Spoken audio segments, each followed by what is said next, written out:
The new coronavirus has killed over 170,000 people worldwide, while almost 2.5 million have been infected.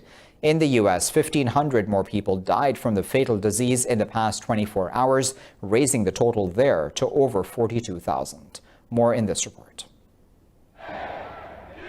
Protests in opposition to the lockdowns enforced to contain COVID-19 in many countries are becoming a major challenge for authorities. In the U.S., medical workers and health experts cautioned that lifting lockdowns too soon risks unleashing a greater disaster. President Donald Trump has been accused of inciting insurrection after championing the demonstrators. But at a White House briefing, Trump urged Americans to continue social distancing efforts.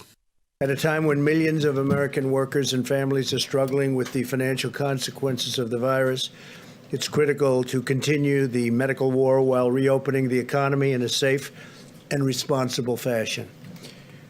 During this time, Americans must maintain strict vigilance and continue to practice careful hygiene, social distancing, and the other protective measures. The International Committee of the Red Cross has stepped up efforts to prevent the spread of coronavirus in overcrowded prisons in South Asia.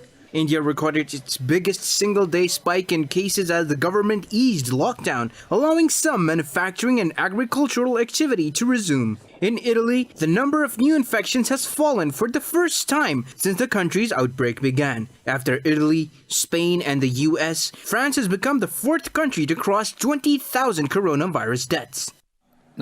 Tonight, our company passes a symbolic mark, a particularly painful one, and we sadly announce more than 20,000 deaths. Despite the French people's effort to scrupulously respect the confinement, physical and social distancing and other barrier gestures, the epidemic remains very fatal.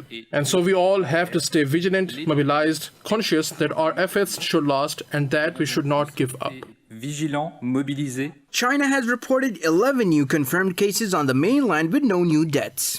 Meanwhile, Saudi Arabia has banned all prayers inside the holy mosques in Mecca and Medina during the month of Ramadan.